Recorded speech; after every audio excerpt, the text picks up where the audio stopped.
Part 1. A Startling Encounter. It all began in Emily's room. She was getting dressed, standing before the mirror in nothing but her underwear. It was a normal day, until the soft sound of a door creaking open startled her.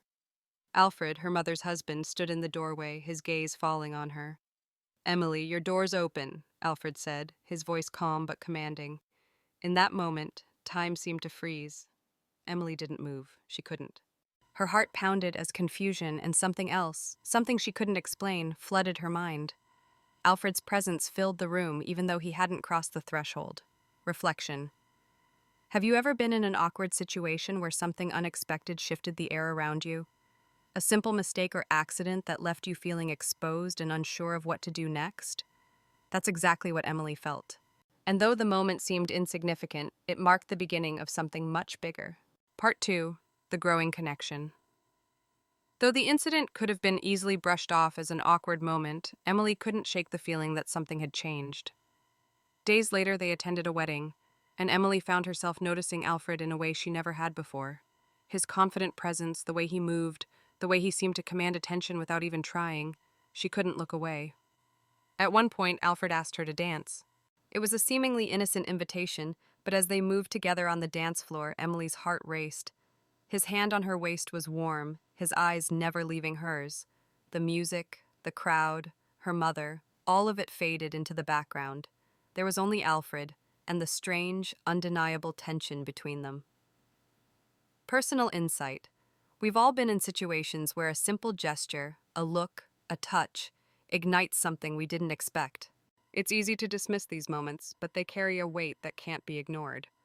Emily's growing attraction wasn't just about the physical. The dance was a metaphor for their developing relationship, one that was beginning to blur the lines of what's appropriate and what's not. Part 3. Emotional Turmoil and Confession. After the wedding, Alfred and Emily found themselves alone in the car, driving home in silence. Alfred, typically reserved, broke the quiet with a quiet confession. He spoke of his disappointment with Jennifer, his wife, who had left him alone for the evening, prioritizing time with her friends instead. Emily, in her own way, understood his feelings. She, too, felt the sting of loneliness. It was in this vulnerable moment that Alfred opened up more than he had before. He confessed his feelings for Emily, revealing that he couldn't shake the memory of that day when he had walked into her room. Emily's heart pounded. She knew the boundaries they were crossing, but her feelings for him had already begun to take root. Part 4. The Breaking Point. As the days went by, Emily could no longer ignore the growing tension between them. One evening, unable to bear the silence any longer, she invited Alfred into her room. Her voice trembled as she confessed her feelings for him, admitting that ever since the moment he walked into her room, everything had changed. Alfred, too, admitted that he had been thinking about her constantly. The attraction they shared was undeniable. The weight of their feelings, their desires, began to break down the walls they had built around themselves. The boundaries that should have never been crossed were now being shattered. Emotional exploration.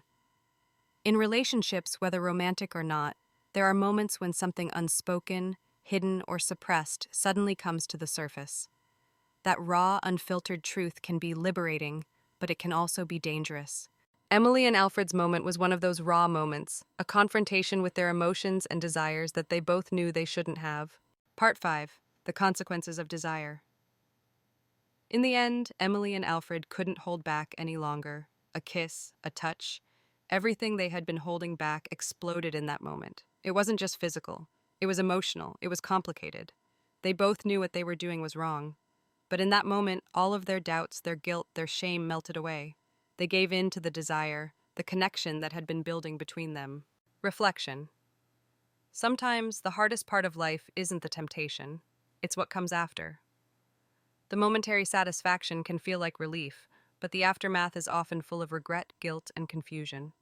Emily and Alfred's actions weren't just a fleeting mistake. They were a reflection of deeper emotional needs, ones that they weren't ready to confront until it was too late.